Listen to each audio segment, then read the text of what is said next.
प्रणाम। मैं हूं हिमांशु द्विवेदी और स्वागत है आपका हमारी खास पेशकश चर्चा में। चर्चा किस पर होगी?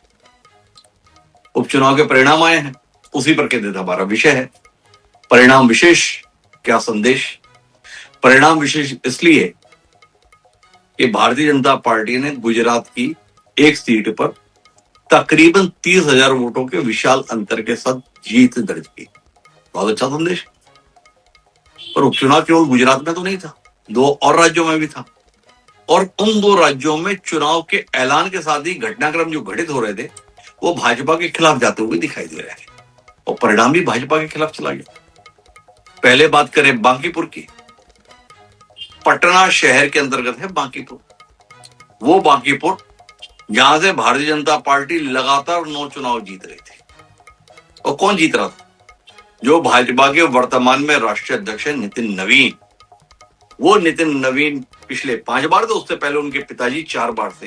इस बांकीपुर क्षेत्र को अपना अवैध गढ़ बनाए हुए थे। भाजपा उस दौर में बहुत प्रभावी स्थिति में नहीं रहती थी बिहार में, पर उस समय पर भी बांकीपुर या पूर्ववर्ती क्षेत्र भाजपा के गढ़ के तौर पर पहचान रखता था नितिन नवीन के परिवार के चलते। नितिन नवीन जी ने अभी हाल ही में 10 महीने पहले जो चुनाव हुए, इस सीट को 5वीं बार जीता और वो भी 51,000 वोटों के विशाल अंतर से जीता।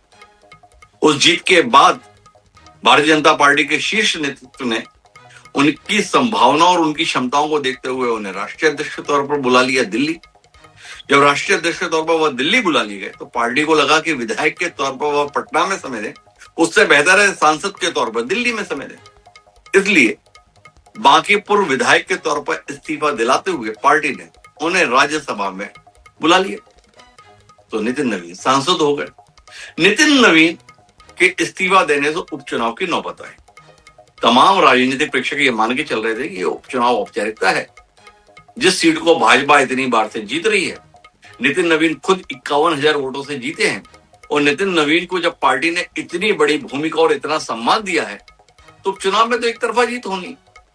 भारतीय जनता पार्टी इस बात को लेकर आश्वस्त थी। जब चुनाव का ऐलान हुआ तो भाजपा ने एक आम कार्यकर्ता को मैदान में प्रत्याशी के तौर पर उतारा, ये संदेश देने के लिए कि भाजपा अपने आम कार्यकर्ता का ध्यान रखती है। पर पहले कोर में मक्खी तब आन गिरी जब वह प्रत्याशी 4 दिन बाद नामांकन दाखिल कर देने के बाद बदल दिया गया। बदलने के संदर्भ में पता चला कि उनके परिवार पर चारा घोटाले के संदर्भ में कुछ आरोप थे, FIR थी, उसके तहत उनके परिजनों को जेल भी जाना पड़ा था। तो ऐसे दाग के साथ मैदान में प्रत्याशी उतारा जाएगा तो जनता के बीच संदेश ठीक नहीं जाएगा।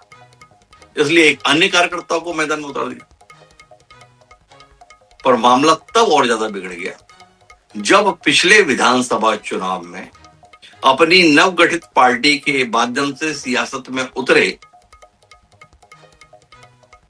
प्रशांत किशोर चारों खाने जो चित रहे थे, एक सीट नहीं जीत पाए थे। 238 सीटों पर चुनाव लड़ा था, 236 सीटों पर पार्टी की जमानत जब्त हुई थी।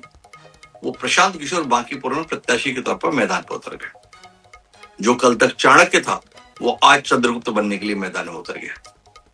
और प्रशांत किशोर की मौजूदगी ने ही इस मामले को दिलचस्प बना दिया था। कांग्रेस जो आरजेडी के साथ गठबंधन में थी वह प्रशांत किशोर के समर्थन में आ गई। आरजेडी ने प्रत्याशी तो उतारा लेकिन उसके साथ अपना संगठन का सहयोग नहीं दिया। तेजस्वी यादव पूरे चुनाव के दौरान कुल मिलाकर 2 ध्रुवीय हो गया, एक तरफ प्रशांत किशोर, एक तरफ भाजपा। क्षेत्र से प्रशांत किशोर आज 20,000 वोटों से चुनाव जीत गए। हैरत में है भाजपा, हैरत में है राजनीतिक विश्लेषक ये हुआ है। और कमोबेश वही स्थिति मध्य प्रदेश के दतिया विधानसभा क्षेत्र में। दतिया नरोत्तम मिश्रा का गढ़। नरोत्तम मिश्रा कौन? भारतीय जनता पार्टी के दिग्गज नेता, पूर्ववर्ती सरकार के गृह मंत्री। राजेंद्र भारती उन्हें पिछले विधानसभा चुनाव में 7,000 वोटों से निपटा दिए थे। पर राजेंद्र भारती के खिलाफ एक पुराना मामला अदालत में चल रहा था, उसमें उनको एक लंबी सजा हो गई। नियम कायदे कानून के चलते वह विधायकी से अयोग्य ठहरा दिए गए।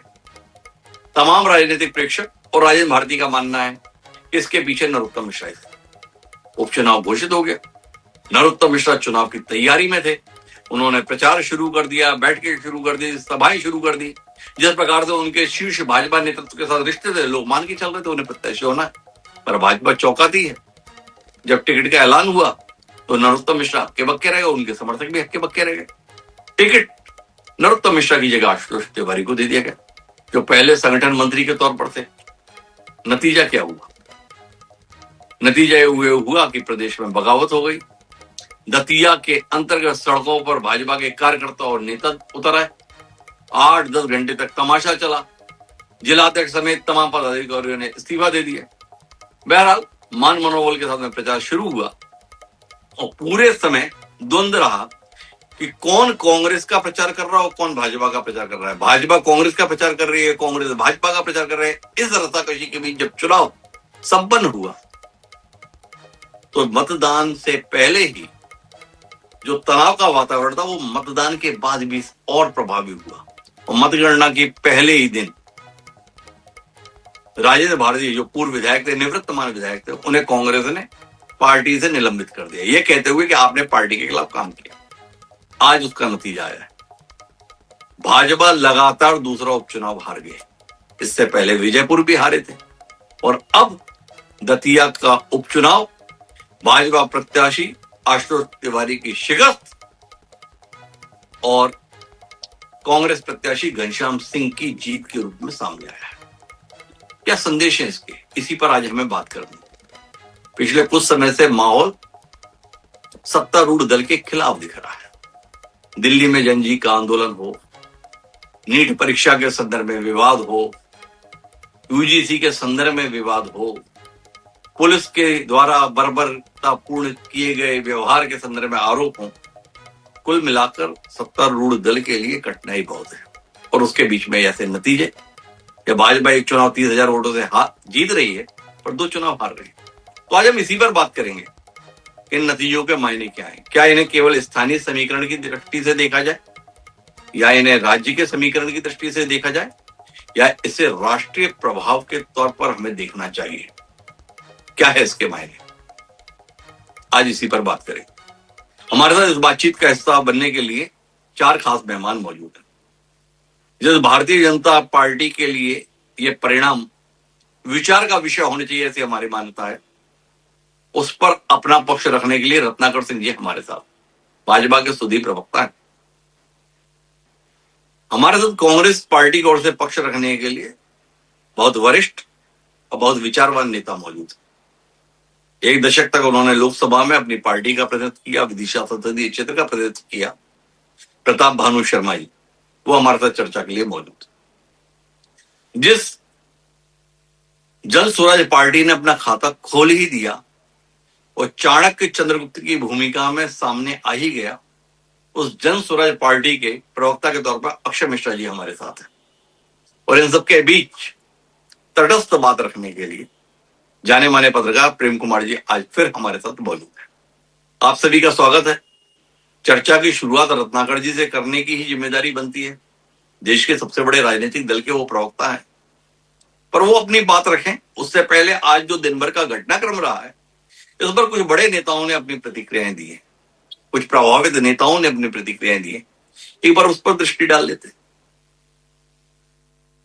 की जीत है और जैसा कि चुनाव प्रचार के दौरान हम लोगों ने जो बात रखी थी, ये विधायक बनाने का चुनाव नहीं है। ये भाजपा के केंद्रीय नेतृत्व को ये संदेश देने का एक प्रयास है बिहार की जनता के द्वारा कि बिहार में किसी अच्छे व्यक्ति को मुख्यमंत्री बनाइए। पहला काम बस यही है कि बांकीपुर की जनता ने जो आशीर्वाद दिया है, अपनी ओर से जो हो सकेगा बांकीपुर में सुधार का प्रयास करेंगे। खुशी भी है और गम भी है, चिंता भी है कि मैं जनता के आदेश पे खरा कैसे उतर पाऊंगा। चिंतित भी हूँ। दतिया का जो भी विकास का मुद्दा होगा पूरी ताकत लगाऊंगा, जनता को उससे लाभ। जो जनादेश दूंगा भी, प्रतिक्रिया भी दूंगा, आप निश्चिंत रहिए। आखिर ऐसी कौन सी कमी है जो रह गई? अब उसी की तो समीक्षा करेंगे। दतिया उपचुनाव में मतदाताओं ने जो जनादेश दिया, विनम्रता के साथ भारतीय जनता पार्टी उस जनादेश को स्वीकारती है। हम परिणामों की समीक्षा करेंगे और समीक्षा का जो भी निष्कर्ष आएगा उस अनुसार पार्टी अपनी आगामी रणनीति तय करेगी। निश्चित तौर पे भारतीय जनता पार्टी के लिए अनुशासन सर्वोपरि है और कोई भी कार्यकर्ता चाहे किसी पद पे हो उसको अनुशासन में ही रह के भारतीय जनता पार्टी का काम करना चाहिए। ऐसी पार्टी अपेक्षा करती है। अनुशासन को बनाए रखने के लिए अगर दोषी होगा तो निश्चित तौर पर उस पर कार्रवाई की जाए। दतिया चुनाव कांग्रेस की सीट कांग्रेस के पास है। ये अलग बात है कि पिछले विधानसभा चुनाव से भी हमने 1700 वोट ज्यादा पाए हैं। चुनाव में जनतंत्र में हमारे प्रति जनता का विश्वास, बीते विधानसभा चुनाव के बाद 29 की 29 लोकसभा अगर जीती है तो आजादी के बाद पहली बार भारतीय जनता पार्टी ने जीती है। लोकसभा के बाद विधानसभा के उपचुनाव में बुधनी की बीजेपी की सीट बुधनी की वापस हमने हमारे पास रखी, बल्कि अमरवाड़ा की कांग्रेस की सीट भी बीजेपी ने जीती। ये हमारा ट्रैक रिकॉर्ड है। इसी के साथ साथ तीनों राज्यसभा चुनाव, राज्यसभा की सीट आजादी के बाद वो भी भारतीय जनता पार्टी ने जीती। लेकिन तो रत्नाकर जी, चुनाव विशेष क्या संदेश? तमाम नेता अपनी अपनी बात कह रहे हैं, पर आप तो पार्टी के सुधी प्रवक्ता हैं। इस परिणाम में क्या संदेश छिपा हुआ है, थोड़ा आपसे ही जाने। जन समर्थन को किस दृष्टि से देख रहे हैं? कुछ आत्ममूल्यांकन की जरूरत या विरोधियों को आत्ममूल्यांकन की जरूरत? रत्नाकर जी। देखिए हिमांशु जी, कोई भी चुनाव होता है हम उसको चुनाव के दृष्टिकोण से देखते हैं। चुनाव में कुछ सीटों पे जीत हासिल होती है और कुछ सीटों पे जो है हार भी हासिल होती है। निश्चित रूप से जीत हासिल होती है तो कार्यकर्ता उत्साहित रहता है, मनोबल बढ़ता है। जहां पे हार होती है वहां पे कारणों की समीक्षा होती है, वो भी भारतीय जनता पार्टी निश्चित रूप से करेगी। लेकिन मैं पहले तो प्रशांत किशोर जी के आपके चैनल के माध्यम से ही बधाई देना चाहता हूं कि उनकी जो स्ट्रेटेजी थी और उन्होंने जो नैरेटिव सेट किया था उसमें वो कामयाब रहे, और इसके लिए वो बहुत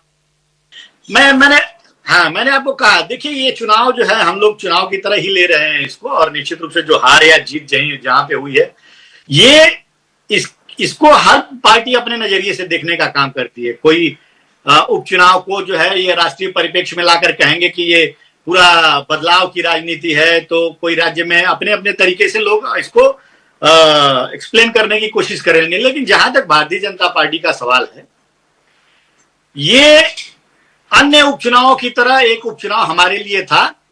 चूंकि राष्ट्रीय अध्यक्ष जी की यह सीट थी और इस सीट पे हार हुई है, वो हमारे लिए एक सेटबैक था। और ये सेटबैक इसलिए मेरा मानना है, व्यक्तिगत मानना है, इसलिए था क्योंकि वहां पे जिस तरह से राष्ट्रीय अध्यक्ष जी ने 5वीं बार चुनाव जीता और अपने व्यक्तित्व, अपने चरित्र और अपने कामों की वजह से शायद कहीं न कहीं वहां पे कैंडिडेट जो है उनके कंपैरिजन में जनता के एक्सपेक्टेशन पे खरा नहीं उतर पाया। और वहां पे जो प्रशांत किशोर जी ने अपनी स्ट्रेटेजी या नैरेटिव सेट किया था कि ये कोई राज्य में सरकार बदलने की कोई लड़ाई नहीं है, ये लड़ाई सिर्फ आपकी बांकीपुर की जनता की आवाज सदन में, विधानसभा में उठे उसकी लड़ाई है। लोगों ने सोचा चलो एक बार प्रशांत किशोर को भी मौका देकर देखते हैं और हमारी जो है आवाज विधानसभा में लेकर जाएंगे, और इन्होंने जो वादे किए उस पर एक बार विश्वास किया। और देखिए मैं दूसरी बात भी कहूंगा, ये स्ट्रेटेजी उन्होंने जो बनाया वो स्ट्रेटेजी की भी जीत है। आप अगर इस चुनाव में देखेंगे तो पिछली बार जो चुनाव हुआ था उस चुनाव में आरजेडी ने 46,000 वोट मिले थे आरजेडी को, लेकिन 34,000 वोट इस बार कम हुए और वो सीधे से 12,000 वोट पे आ गई। कहीं ना कहीं आरजेडी के जो है वो वोट खिसक करके जो है प्रशांत किशोर के पास चले गए। तो ये सब तमाम चीजें फैक्टर्स हैं जो प्राइमरी फेस या मतलब प्रथम दृष्टिकोण में ये देखने को मिल रहा है कि जीत का यही इनका एक कारण है। और देखिए एक उपचुनाव हारने या एक उपचुनाव जीतने से ये देश में पूरा संदेश नहीं जा सकता कि हम अगला चुनाव जो है वो हार जाएंगे या अगला चुनाव जीत ही जाएंगे। इस तरह के बहुत सारे वाकयात पहले भी हुए हैं।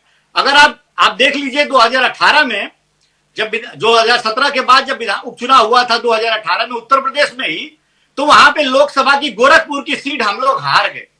लेकिन हमने 2019 में 2014 से भी अच्छा परफॉर्म तो एक सीट से ये नैरेटिव सेट हो गया, ये भारतीय जनता पार्टी का डाउनफॉल हो गया। ये कहीं ना कहीं कोई जो कह रहे हैं लोग वो बिल्कुल गलत कह रहे हैं कि तमाम इस तरह का उदाहरण है। 2012 में भी अगर गुजरात में देख लेंगे। रत्नाकर जी एक बार बताओ, आप इतने डिफेंसिव क्यों हो गए? अभी तो हमारी चर्चा में किसी ने ऐसी कोई बात कही ही नहीं। अभी तो आपसे समझना चाहे कि भाई ये जो परिणाम आया है इसका संदेश क्या है। आपने संदेश में कुछ नहीं कहा, आप पहले से इतना डरा डरा सा क्यों बोल रहे हैं? भाई हमने आपसे एक मासूम सा सवाल किया, एक बिल्कुल निष्पक्ष किस्म का सवाल किया। हमारा सवाल ये है कि सम्माननीय रत्नाकर जी, दतिया और बांकीपुर, क्योंकि ये दोनों हाई प्रोफाइल सीट हो गई थी। दतिया इसलिए था कि नरोत्तम मिश्रा बड़े नेता हैं, वो चुनाव लड़ने की तैयारी में, तो उनकी टिकट काट के पार्टी ने एक दूसरे व्यक्ति को प्रत्याशी बनाया। और अरसे बाद भाजपा की बगावत सड़क पर दिखी कमरे के स्थान पर, जिसमें 8 घंटे तक हाईवे जाम रहा, जिलाध्यक्ष समेत सारे पदाधिकारियों ने इस्तीफा दे दिया। तो ऐसा दृश्य दिखा। और बांकीपुर चूंकि राष्ट्रीय अध्यक्ष का क्षेत्र है और पार्टी ने उनको इतनी बड़ी जिम्मेदारी सौंपी, तो उस क्षेत्र में तो उम्मीद कर रहे थे कि भाई कोई मुकाबला ही नहीं होना, एक तरफा जीतना चाहिए। पर वहां से परिणाम ऐसा आया कि मुकाबले में भाजपा का प्रत्याशी नहीं पाया गया। तो उसका संदेश क्या है? रत्नाकर जी जैसा एक विद्वान प्रवक्ता हमारे साथ है, भारतीय जनता पार्टी जैसी विचारवान पार्टी का प्रवक्ता है, तो वो तो संदेश के पीछे जो संदेश होता है उसे भी भांप जाता है। तो इस परिणाम का क्या संदेश है रत्नाकर जी? उसमें कुछ रोशनी देंगे या अभी आप भी समझ नहीं पा रहे कि संदेश क्या है? समझेंगे तो फिर अगली बार कार्यक्रम रखिएगा, तब आप हमें बताएंगे। देखिए, जनता का जो जनादेश है, संदेश यही है कि आपकी कमियां जो हैं कहीं ना कहीं वहां पे उपचुनाव में जो रह गई हैं उसको आप दुरुस्त करिए और एक मजबूती के साथ अगला चुनाव लड़िए। जनता का ये जो वोट देने का संदेश यही है और उस संदेश को हम सर माथे पे लगाते हैं। दूसरा कौन कौन सी समझ पाए आप अपनी?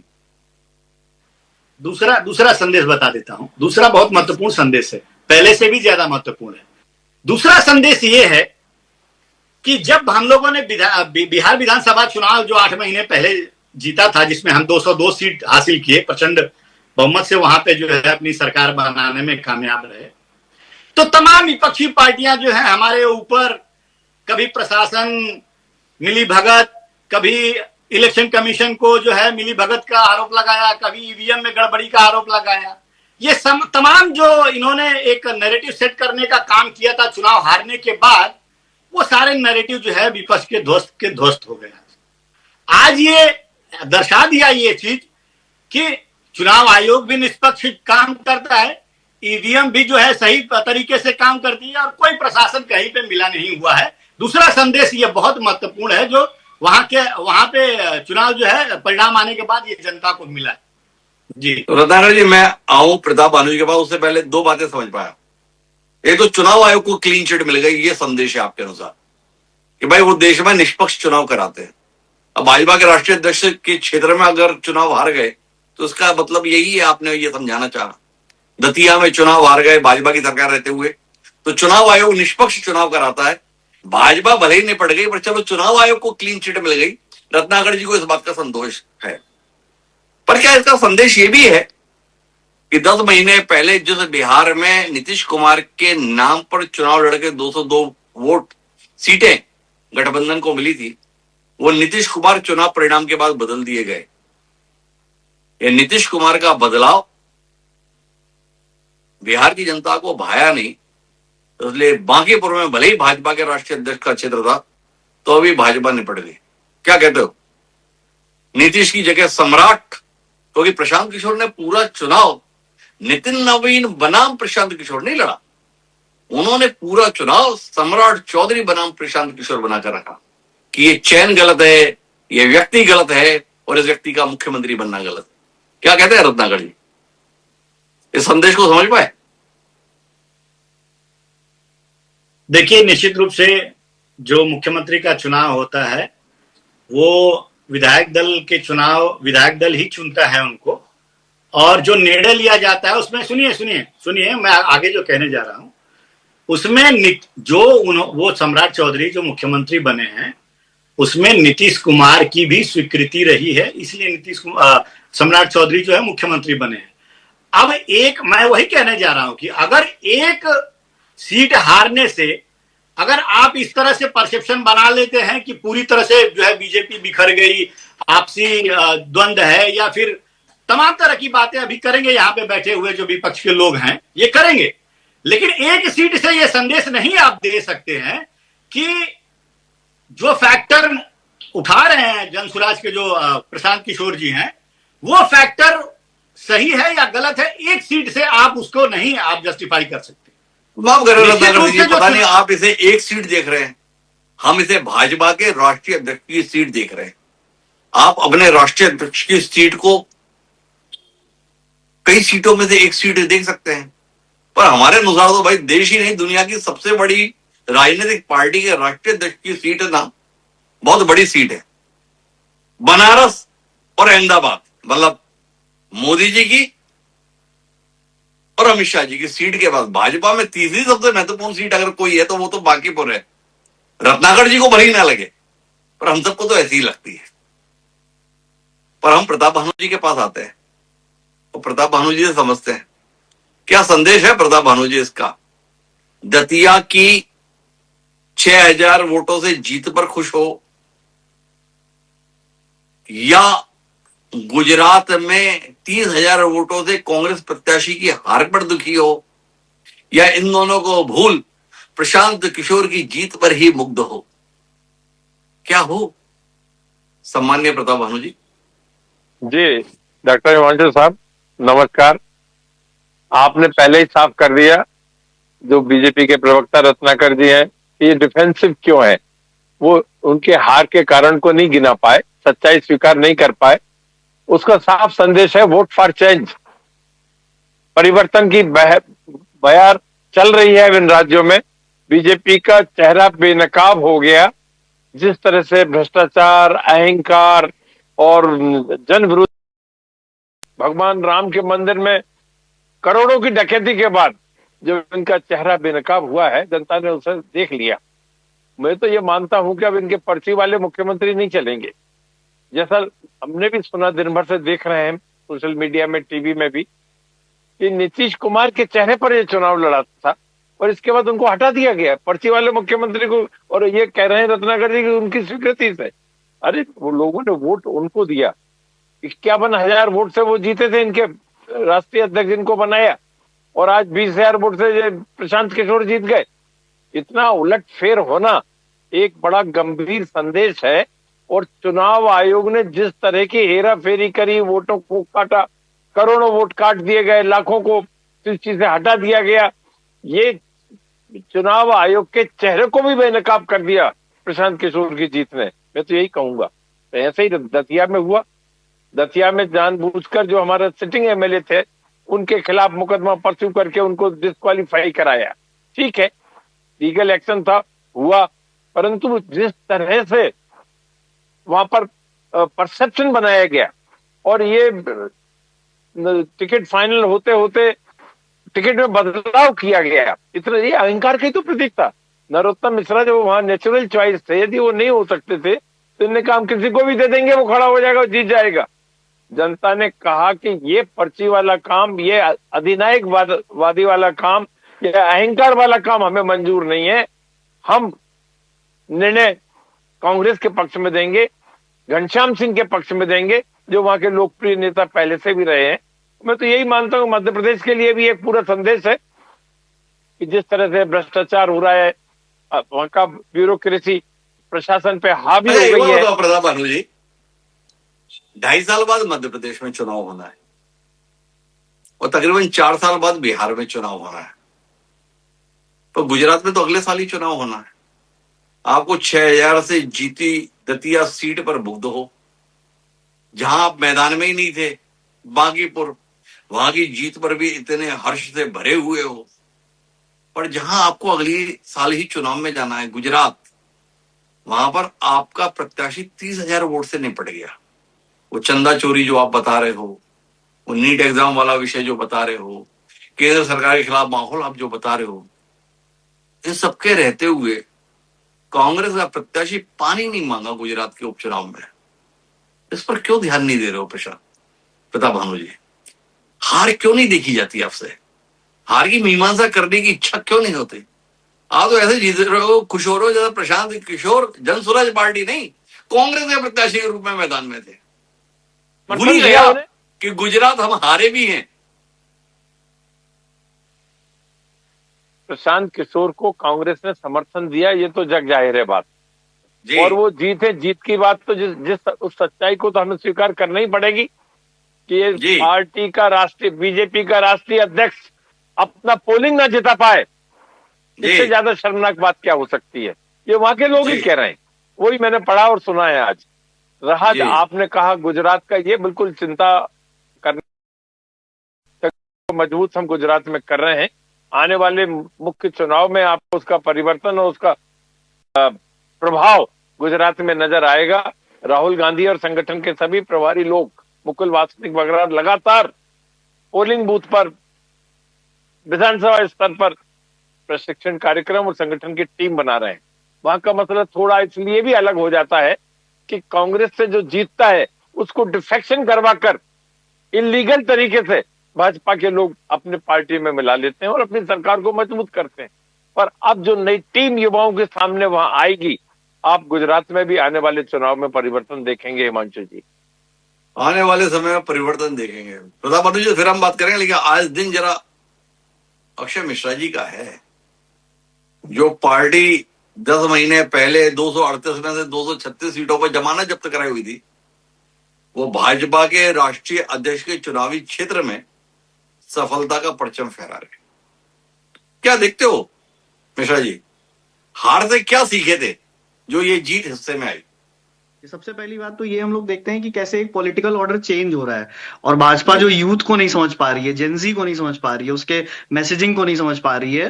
क्लियर कट है कि मतलब अब वो दशक अलग था, 1990 1980 का दशक या अर्ली 2000 का, जब लोग कम पढ़े लिखे थे और हमारे पॉलिटिकल मास्टर्स ज्यादा पढ़े लिखे थे, या people who are administrating they were more educated.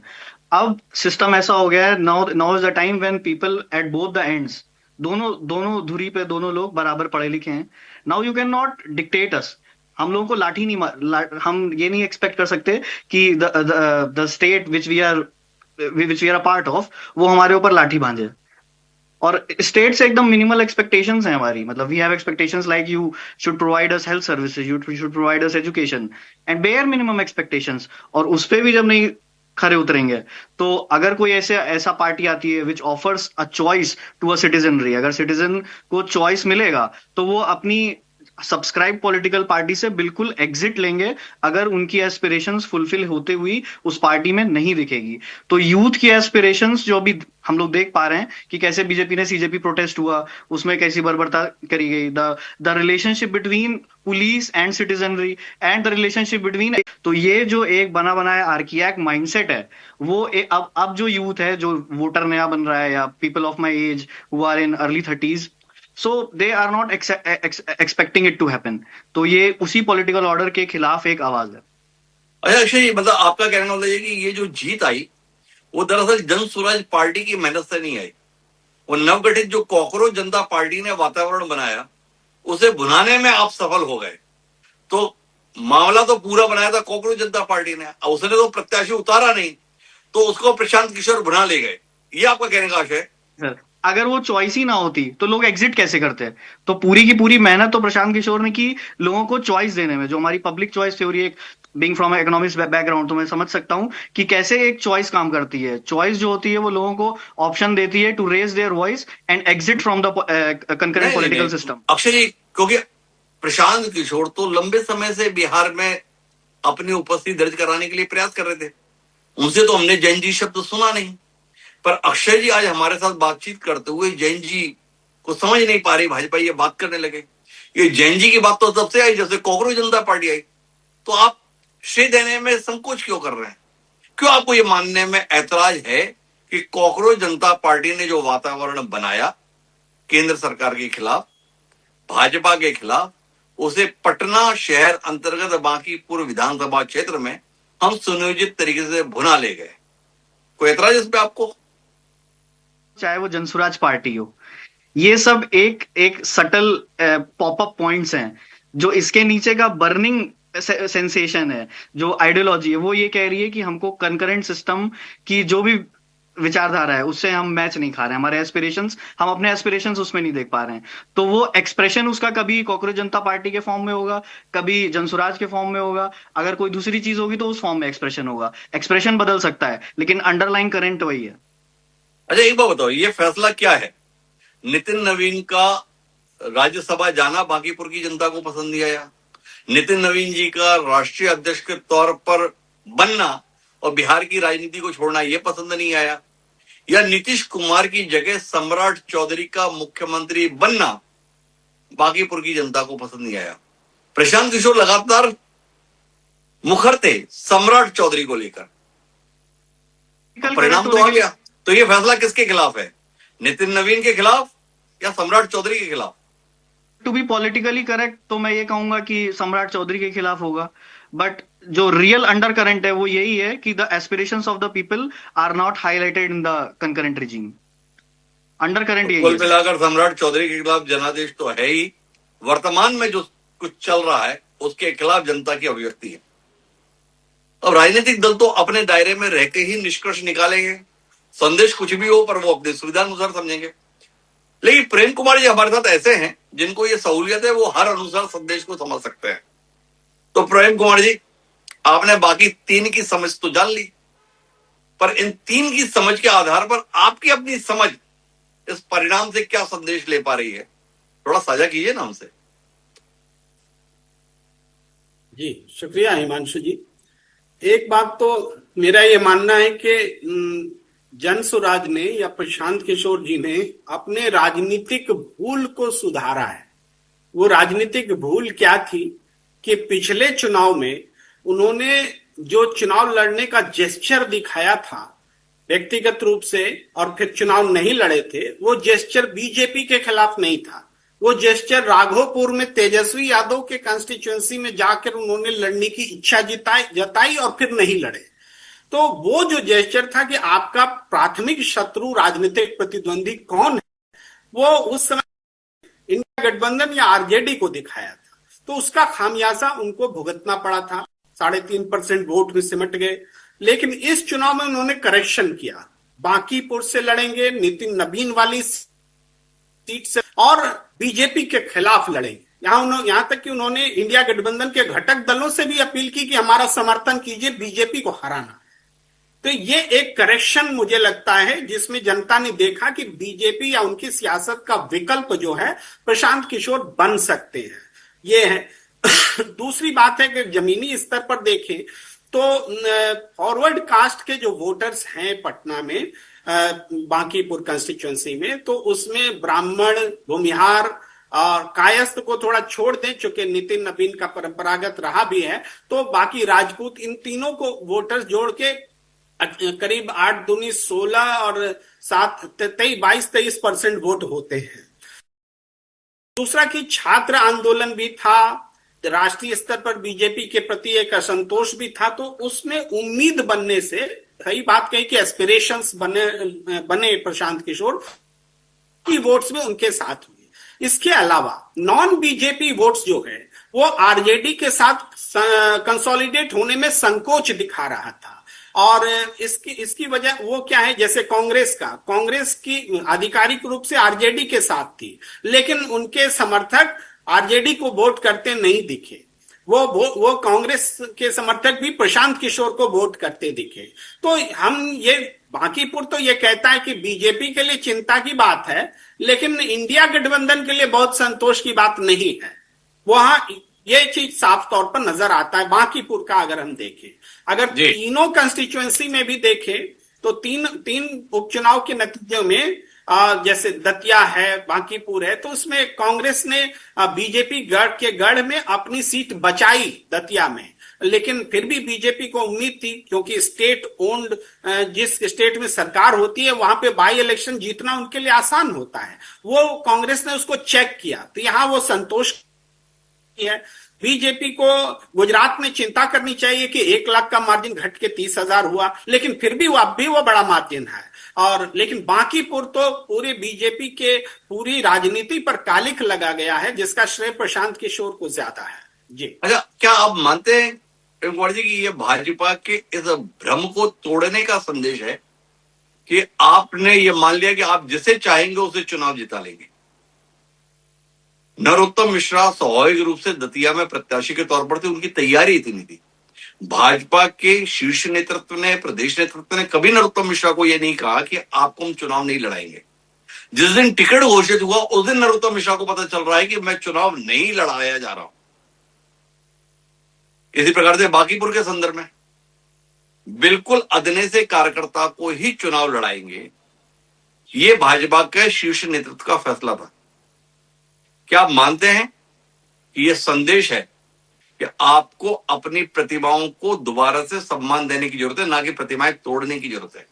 जो पिछले कुछ समय से भाजपा में परिपाटी चली है, अपनी ही प्रतिमाओं को, अपने ही नेताओं को खारिज करके नए नए लोगों को लेकर आने की, ये जनादेश भाजपा के लिए आत्ममूल्यांकन का विषय, इस नीति पर विचार करने की जरूरत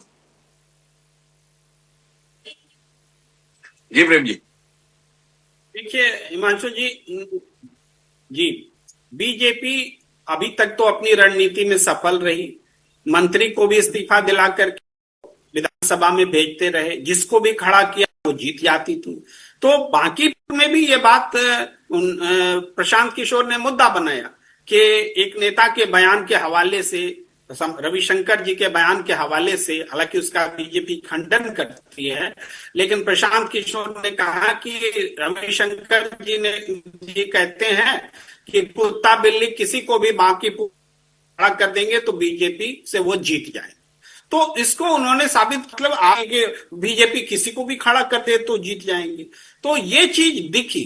लेकिन एक बात कॉमन है सब जगह, तीनों विधानसभा क्षेत्र में, कि वोट प्रतिशत कम हुए और तीनों बीजेपी के गढ़ थे। वहां पर वोट प्रतिशत का गिरना, बूथ तक बीजेपी कार्यकर्ताओं का जो पहुंचाने का दावा होता था मैकेनिज्म का, वो मैकेनिज्म यहां नहीं दिखा, फेल होता दिखा। वोट प्रतिशत घटे, उनके वोटर्स वहां तक नहीं पहुंचे। तो बीजेपी की जो कमी वाला पार्ट है वो यही हमें दिख रहा है कि ये क्यों हुआ। तो क्या उत्साह में कमी आई कि संगठनात्मक जो नेतृत्व है उसमें कुछ ढीला हवाली हुई, या फिर केवल संगठनात्मक कमजोरी? क्योंकि संगठनात्मक कमजोरी तो हर चुनाव में बीजेपी फेस करती है और मजबूती से फेस कर लेती है। इस चुनाव में क्यों नहीं फेस कर सकी? इस चुनाव में क्यों नहीं कर पाए? तो मैं वापस लौटता हूं रत्नाकर जी के पास। और रत्नाकर जी, पिछले कुछ समय से जो वातावरण है वो आपकी पार्टी और आपकी सरकार के लिए काफी चुनौतीपूर्ण है। और ये चुनाव उन चुनौतियों के बीच में हुआ जब जंतर मंतर में प्रदर्शन चल रहा है, नीट परीक्षा को लेकर एक बड़े वर्ग में नाराजगी चल रही है, पुलिस बल के प्रयोग को लेकर विषय बन रहा है, शिक्षा मंत्री का इस्तीफा हो रहा है, कई जगह पर लाठियां चल गई, कुछ जगह पर गोलियां चल गई। क्या आप मानते हो कि प्रतिकूल वातावरण में चुनाव भारी पड़ गया आपको? सामान्य परिस्थितियां रहती तो निकाल लेते, दिन ही कुछ खराब चल रहे थे, इसलिए परिणाम खराब आ गया। नहीं, प्रतिकूल वातावरण जो बनाया गया था उसको हमने अपने अनुकूल बना लिया था। छात्रों की जहां तक नाराजगी की बात थी तो छात्रों की मांग को मानते हुए उन व्यवस्थाओं में सुधार करने का भी काम कर लिया गया था। छात्रों की नाराजगी दूर हो गई थी। तो ये प्रतिकूल को अनुकूल हमने बनाया। दूसरी बात यह है कि देखिए, राष्ट्रीय मुद्दों पे उपचुनाव जो है वो नहीं होते हैं। उपचुनाव जो होते हैं वो लोकल मुद्दों पे होते हैं और लोकल जो समीकरण होते हैं उनको साधने की कोशिश की जाती है। अगर आप देख लीजिए कि 34,000 वोट जो आरजेडी का कम हुआ है, जो प्रशांत किशोर की तरफ गया है, वो कहीं ना कहीं उनकी एक स्ट्रेटेजी जो उन्होंने बनाई या उस तरह से लोगों में नैरेटिव जो उन्होंने सेट किया, वो कामयाबी उनकी हम मान सकते हैं।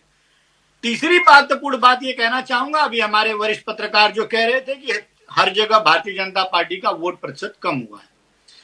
देखिए, अभी जो दतिया का चुनाव हुआ है, दतिया का चुनाव पहले भी कांग्रेस ने जीता था, अभी भी कांग्रेस ने जीता है। लेकिन वहां पे हमारे 1700 वोट जो है वो इंक्रीज हुए, हमारे घटे नहीं है। और अगर राष्ट्रीय मुद्दों पे ही अगर हर जगह प्रभाव रहता तो हम क्यों गुजरात में चुनाव जीतते भाई? हम तो वहां पे भी हमको हारना पड़ता। तो कहीं ना कहीं देखिए, उपचुनाव जो होते हैं वो लोकल मुद्दों पे और लोकल सेंटिमेंट्स पे बहुत मायने रखते हैं।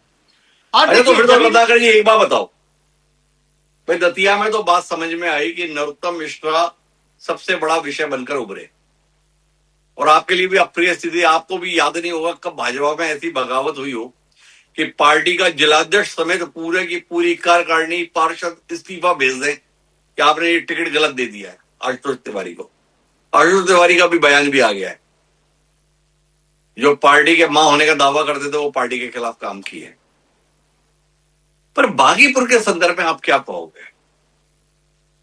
स्थानीय समीकरण के हिसाब से सम्राट चौधरी का चयन पसंद नहीं आया बिहार की जनता को, या राष्ट्रीय अध्यक्ष होना पसंद नहीं आया नितिन नवीन का, क्या कहते हो आप? स्थानीय समीकरण की बात करो ना, वो राष्ट्रीय विषय नहीं होते। स्थानीय विषय के स्तर पर बताओ ना, क्या समझ पाए रत्नाकर दीजिए, क्यों आया ऐसा परिणाम? सम्राट चौधरी विषय है या आपके राष्ट्रीय अध्यक्ष विषय? देखिए, सम्राट चौधरी के बारे में जो बताया जा रहा था वहां पे, वो फैक्टर नहीं है। वहां फैक्टर हो सकता है कि नितिन नवीन जैसे एक 5 बार का जीता हुआ प्रत्याशी अगर उनके बीच में नहीं है और एक ऐसे प्रत्याशी को सामने लाया गया जिसका अनुभव जनता को नहीं है, वो फैक्टर एक बार मान सकता हूं कि हार का कारण एक फैक्टर ये भी हो सकता है। लेकिन मैं कहना है कि मुख्यमंत्री जी तो बहुत बढ़िया थे, मुख्यमंत्री कोई विषय नहीं थे, पार्टी प्रत्याशी चयन में चूक कर गई। राष्ट्रीय अध्यक्ष की जगह पर जब प्रत्याशी देना था, पार्टी ने प्रत्याशी ठीक नहीं दिया। हिमांशु जी देखिए, मैं आप एक आंकड़े के साथ आपको बताना चाहता हूं जी। उपचुनाव को लेकर के अगर ये, जैसा कि अभी कांग्रेस के यहाँ जो नेता बैठे हैं, उपचुनाव को लेकर के राष्ट्रीय स्तर पे कोई भी अगर आप परसेप्शन क्रिएट करने की कोशिश करेंगे तो ये आपकी गलती है। मैं आपको उदाहरण के साथ बताता हूं। अरे माफ कीजिए रत्नाकर जी, मैंने तो राष्ट्रीय स्तर पर परिप्रेक्ष्य निकाला ही नहीं। मैं तो आपकी बात के साथ खड़ा हो गया कि वो स्थानीय होता है। तो स्थानीय 2 विषय आए निकल के, या तो सम्राट चौधरी विषय जिसमें प्रशांत किशोर लगातार मुद्दा बना रहे थे, दूसरा आपने हमें ज्ञान की बात बताई कि वो प्रत्याशी जो है ना वो उस स्तर का नहीं था, इसके कारण से ऐसा परिणाम आ गया हुआ। तो हमने केवल इतना पुष्टि करना चाहा आपके तर्क के आधार पर कि मतलब पार्टी प्रत्याशी चयन में चूक गई, बांकीपुर क्षेत्र से आप ठीक अच्छे कद का, ऊंचे कद का, बड़े कद का प्रत्याशी नहीं दे पाए, इसलिए ऐसा परिणाम आ गया। बस इतना ही तो चाहा आपसे जानना, समझना। मैं अपनी पहली बात को पूरा कर लेता हूं, उसके बाद आपके इस प्रश्न का जवाब दूंगा। जी, पहली बात ये मैं कहना चाहता था कि कोई एक उपचुनाव अगर हार जाता है, उस उपचुनाव को लेकर के अगर विपक्षी पार्टियां ये राष्ट्रीय स्तर पे अभी मैंने आपको शुरू में भी कहा था, तो आपने कहा कि मैंने तो ये पूछा ही नहीं, लेकिन मैं जान रहा था कि ये कहेंगे जरूर उस चीज को लेकर के कि भारतीय जनता पार्टी जो है अब जनता के बीच में उनकी उपस्थिति उतनी स्ट्रांग नहीं है जितनी पहले थी। ये अभी कह भी रहे थे। लेकिन मैं आपको बता दूं, उपचुनाव जो है वो जनता, आपको फिर से मैं कहना चाहता हूं, लोकल मुद्दों पे चुनाव लड़ा जाता है। अगर आप देख लीजिए, पिछले लोकसभा चुनाव के पहले उत्तर प्रदेश में विधानसभा का उपचुनाव हुए थे, 10 सीटों पे उपचुनाव हुए थे, जिसमें एनडीए ने 9 सीटों पे चुनाव जीता था उत्तर प्रदेश में। लेकिन लोकसभा में समाजवादी पार्टी ने अच्छा परफॉर्म किया, उन्होंने 37 सीट हासिल कर ली। 2012 का गुजरात का भी इलेक्शन का मैं आपको परिणाम बता देता हूं। 2012 में जनरल इलेक्शन के पहले बाई इलेक्शन उपचुनाव जो हुए थे, उसमें भारतीय जनता पार्टी हारी थी, लेकिन 2012 में जब जनरल इलेक्शन हुए उसमें भारतीय जनता पार्टी प्रचंड वोट से जीत करके आई थी।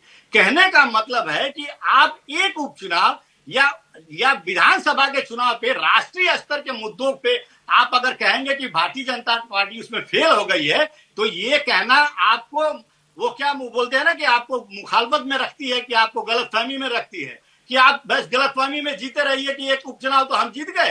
तो मुखालफत नहीं, उसे मुखालफत नहीं, उसे मुगालता कहते हैं, मुगालते में रखती है, मुगालता कहते हैं। धन्यवाद, आपने करेक्ट किया मुझे। जी जी, तो एक मुगालता जो है ये पाल रखे हैं, वो पाल के रखिए। हम तो चाहते हैं कि आप खुश हो जाइए एक उपचुनाव आप जीत करके, लेकिन जब राष्ट्रीय स्तर का चुनाव होता है तो राष्ट्रीय मुद्दे होते हैं, जनता कंपेयर करती है, तुलनात्मक दृष्टिकोण रखती है कि कांग्रेस पार्टी ने इस देश के लिए क्या किया है और भारतीय जनता पार्टी ने इस देश को कितना आगे बढ़ाया है। अंशु जी, कि उपचुनाव होता है, कहीं कोई उसका अगर कोई प्रत्याशी मर जाता है तो उसकी वाइफ को भी खड़ा कर दिया जाता है तो वो भी जीत जाती है। कहने का मतलब ये है कि आप वहां पे मुद्दे नहीं होते, वहां पे भी बहुत सारे मुद्दे होते हैं, लेकिन इमोशनल फैक्टर वहां पे सबसे सामने आकर के लोगों के ऊपर जो है वो उस पे चुनाव में इलेक्शन में वोट देते हैं लोग। तो बहुत सारे मुद्दे होते हैं जिसपे चुनाव में लोग वोट देते हैं। हम निश्चित रूप से हमारी हार है और वहां पे हम हारे हैं, उसकी समीक्षा भी की जाएगी, आत्मचिंतन भी किया जाएगा और क्यों हारे, वो संगठन में कहां पे कमी रह गई वो भी हम समीक्षा करेंगे। लेकिन एक चुनाव से आप पूरे राष्ट्रीय स्तर पे इस तरह का परसेप्शन बनाना कि भारतीय जनता पार्टी रत्नाकर जी है ना, हार गए ना, समीक्षा कर लेंगे, पर आप इसके आधार पर प्रताप बानू जी ये मत समझाओ देश को और रत्नाकर जी को भी कि देश जो है वो मोदी सरकार के खिलाफ चला गया है, केंद्र सरकार के खिलाफ चला गया है। आपको ये बात समझ आई कि नहीं आई प्रताप बानू जी, जो रत्नाकर जी ने इतनी मेहनत के साथ समझाने की कोशिश की? नहीं, मैंने बड़े ध्यान से सुना है और रत्नाकर जी जो कुछ पास्ट में हुआ है उसी को समझाने की कोशिश कर रहे हैं। जो मिश्रा जी ने कहा है, अक्षय मिश्रा ने, कि आज की युवा जनरेशन को, जैन जी की प्रॉब्लम को, उनके सोच को, उनके विचार को और उनके निर्णय को समझिए, पर ये अभी भी पास्ट में ही जी रहे हैं। जो राहुल गांधी ने भी यही बात कही है। आज कोई भी राजनीतिक पार्टी हो, कांग्रेस हो, बीजेपी हो, चाहे थर्ड फ्रंट के कोई भी लोग हो, सबको नई जनरेशन के हिसाब से, जो कि एक जिनके एस्पिरेशंस हैं, जो आपकी वर्किंग को, आपकी सरकार को एसेस कर रहे हैं, जो मीडिया के माध्यम से अपडेटेड हैं, सोशल मीडिया के माध्यम से अपने व्यूज एक्सप्रेस कर रहे हैं, आपने पूरे मीडिया पे कब्जा कर शेयरिंग कोई हो रही है, चाहे वो इस पे हो, अपने फेसबुक पे हो, चाहे वो इंस्टाग्राम पे हो, वो जैन जी यूथ ही कर रहा है और वो अपनी भड़ास, अपनी बात, अपना सोच, अपना विचार, सरकार का असेसमेंट है। ये दोनों चुनाव राष्ट्रीय मुद्दों पे ये दोनों चुनाव हुए हैं, इसे स्वीकार करना चाहिए। नई जनरेशन दो ही हुए, तीसरा क्यों नहीं हुआ प्रताप बानू जी? बड़ा सिलेक्टिव हो रहे हो भाई। परिणाम तो 3 जगह का आया।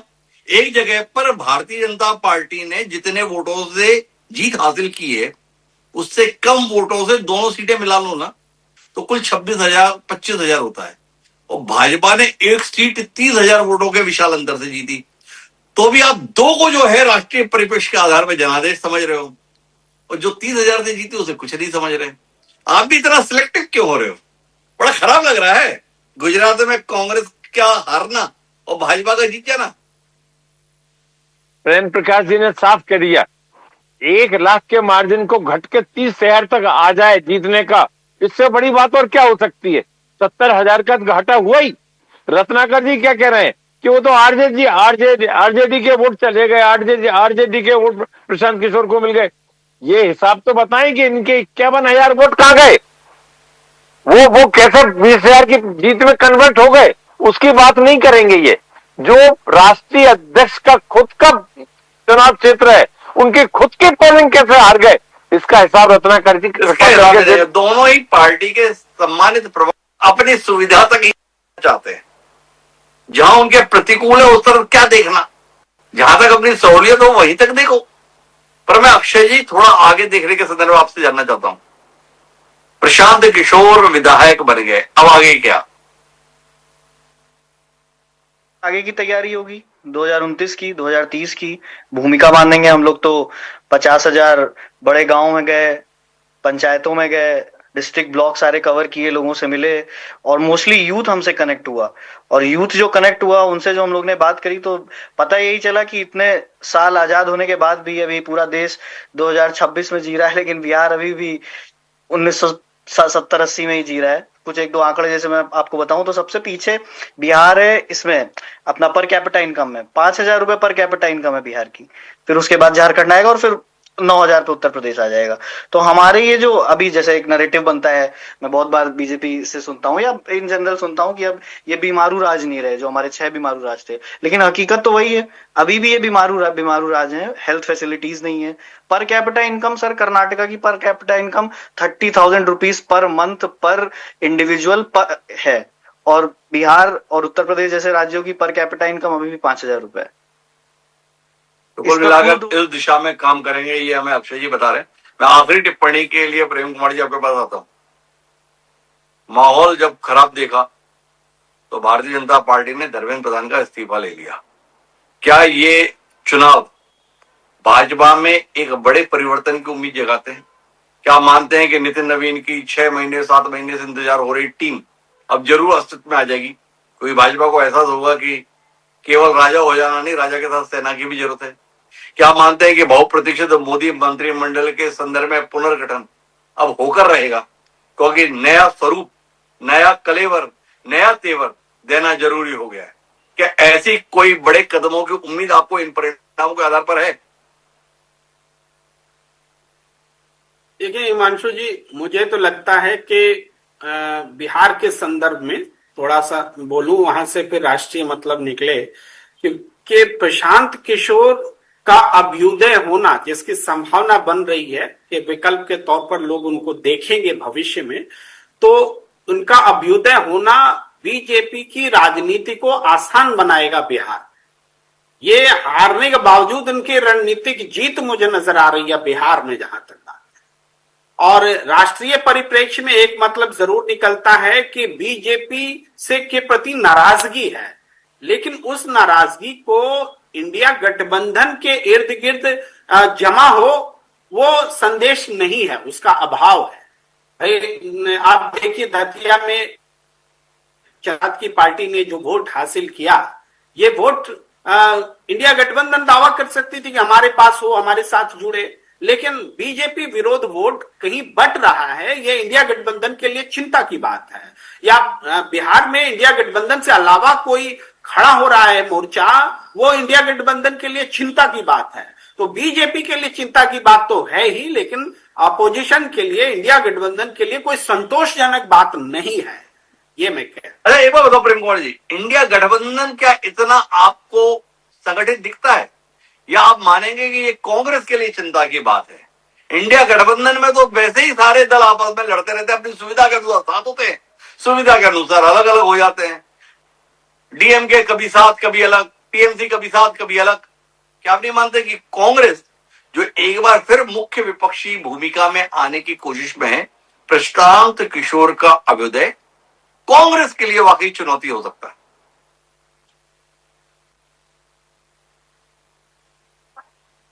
जी प्रेम जी। देखिए इंडिया गठबंधन में कांग्रेस तो कॉमन है, और डीएमके लंबे समय से रहा था इंडिया गठबंधन के साथ, लेकिन वहां की राजनीति बिल्कुल बदली। एक जरूर उदाहरण है, मगर जितना क्षय आप हार के समय में टूटना बटना दिखता है एक पार्टी में, उस हिसाब से देखें तो इंडिया गठबंधन में उतना क्षय नहीं हुआ है। इसके बावजूद कि सीमित आकांक्षाएं रहती हैं, बर्तन खनकते हैं, फिर भी इंडिया गठबंधन में वो बने रहते हैं। लेकिन बाई इलेक्शंस में वो गठबंधन उस रूप में जो दिखना चाहिए वो नहीं दिख रहा। अभी भी कोर कसर बाकी है कि बीजेपी कोर कसर बाकी है, प्रेम कुमार जी कह रहे हैं। तो कुल मिलाकर अगर हम परिणामों के निष्कर्ष पर बात करें, संदेश पर बात करें, तो ये संदेश सीधे तौर पर सभी राजनीतिक दलों को नए सिरे से अपनी रणनीति व्यवस्थित करने का संदेश दे रहा है, विशेषकर भारतीय जनता पार्टी को। भारतीय जनता पार्टी को अगर ये गफलत है वो जैसे चाहेंगे उसे मैदान में उतारेंगे, उसे जिता देंगे, तो ये उपचुनाव इस भ्रम को दूर करते हुए दिखते हैं। क्या आप पार्टी के स्तर पर, सरकार के स्तर पर जितना भी सफल होने का दावा करें, पर स्थानीय समीकरणों की अनदेखी आपको भारी पड़ सकती है। कांग्रेस पार्टी के संदर्भ में ये बात संतोष की हो सकती है कि अगर हम एकजुट होकर चुनाव लड़ते हैं तो जीत हासिल कर लेते हैं, दतिया इसका संदेश है।